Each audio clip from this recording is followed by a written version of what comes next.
So we're in the garage doing a bit of work on the bike. So I've got these lovely Hope parts and I'm fitting, there we go, these are the Hope e-bike specific cranks.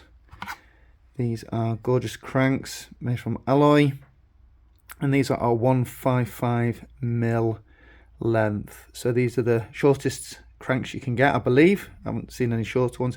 So these should reduce the pedal strikes further. So these come in a specific specialized e-bike fitment. It's like the ISI system, I don't know, I'll put it on the video mounting. So these will not fit your SL, so the Kenevo or Levo SL, because they use the M30 Praxis cranks. There's less choices on the SLs, so these won't fit them, but it's going to be interesting. I've got 165 on my Kenevo SL. The Levo has got 160s at the minute, and this will take it down to 155, so it'll be interesting to see how the bike feels with these fitted to the bike. So they're quite nice. They come in multiple colours like all of Hope's stuff, and I'm hoping that I won't get too bad crank wear. And I think a lot of e-bike riders find that they get crank wear, wear through to the undercoat on there, to the silver. So see how they fare. I might see if I can get some kind of wrap for these, but I don't know with that Hope indentation whether you'll be able to get them. So really nice cranks. I got these from Sprocket Cycles. I think they're on a sale at 170 delivered, and they use self-extracting bolts.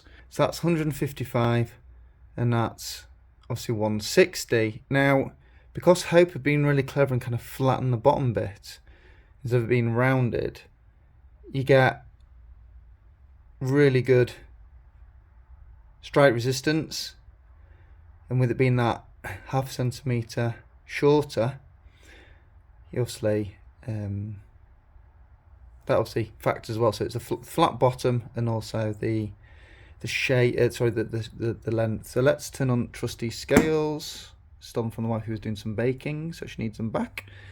So let's go with the Praxis standard crank. So 250 a crank arm for the Praxis. Now the Hope are going to be lighter because they're shorter. Not a lot in it per crank arm, is there? Considering it's shorter in length, there's not a lot in there. Now, you're not ever going to buy these to be a weight weenie on a full-blown e-bike, but I know people are curious as to how much things weigh. So, much nicer finish, slightly lighter, stronger, made out of better aluminium, and they say Hope instead of Praxis, which is cool, which is worth the money in its own. Right, so I'm going to get this side, the non-drive side, fitted. There you go, non-drive side. So I'm going to get this one slapped on and then get the pedals back on. I won't get a chance to ride it today, but next time I go out I'm going to see if I can notice the difference between 155 and 160. I'm doubting it because I didn't really notice 165 on my Kenevo down to 160 on my Levo. But then again, it's a bike with different geometry, so maybe I didn't notice it because of there's a bigger change, if that makes sense. So I've just got the bike on the stand. I'm actually using a tripod for a change to make my life easy and trying to do everything with it in my hand. So pedals, I always forget which way they come off. The way I've learnt to remember it is no matter which pedal, which crank you pull forward, it's always up towards the frame, not back towards the tyre. So just going to take these off. They don't always have Allen keys, fitments on the back, but in the case of this one we do. Now what I didn't know, and what a lot of people don't know, is if your pedal shaped like a mushroom like that, where the threads are, that means you don't need a pedal washer.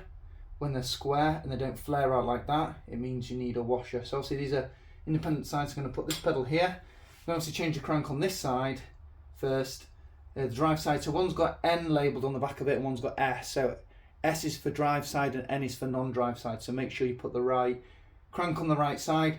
This is a self-extracting bolt. It's 50 Newton meters of torque to undo, do up. So I'm going to film doing this, taking this one off, switch it over, very easy to do. I don't need to take the chainring or anything off, it's just purely the cranks that we're switching over at the minute. So I'm just going to show you on one side how easy it is to do. So if you want to know how to do this yourself, you've got the information. So now you can still see it pretty tough. So what it's doing is it's driving itself out from the spline.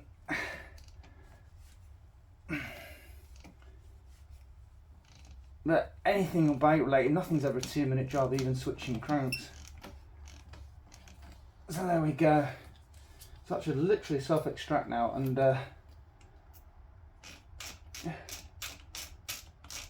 hoping just pretty much fall off. He says. Oh, that's the other thing I've got to be careful not to do. If you're using one of these, is not lose it inside. I don't know, it's just I've got a dodgy one, but it doesn't seem to lock that tightly into there, but it seems to pull out easily in there. So we're not quite 100% dropped off yet. Probably at this stage just use a normal Allen key.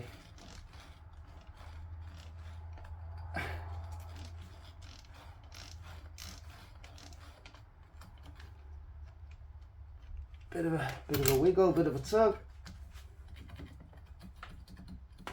Now it's still locked in there. Look at all that dirt, even though I just washed the bike yesterday. It's amazing how much crap gets everywhere. There we go. This is definitely a heavier crank. And then what you want to do is clean up all around here. The port looks like, I'd say blue marine grease. I might be wrong. It looks like marine grease. So what I'm going to do is clean that up, re-grease it. So I've just put the crank on loose, like that. This is the one that says drive side. And I'm just going to get it in with the Allen key initially, just kind of tighten that up. And then when it's hand tight, I'm going to kind of then get the torque wrench on it.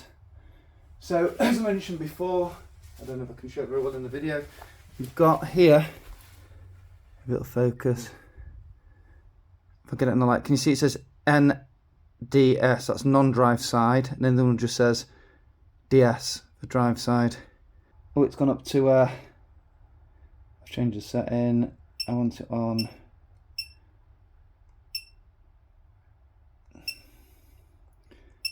and I want it on 50, there we go. So let's make sure we've got it right. Let's start getting this tightened up.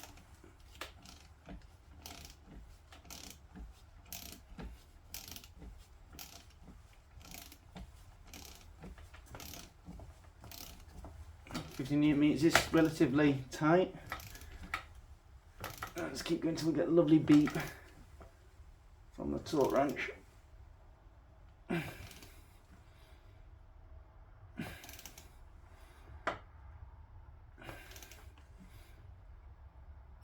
There we go.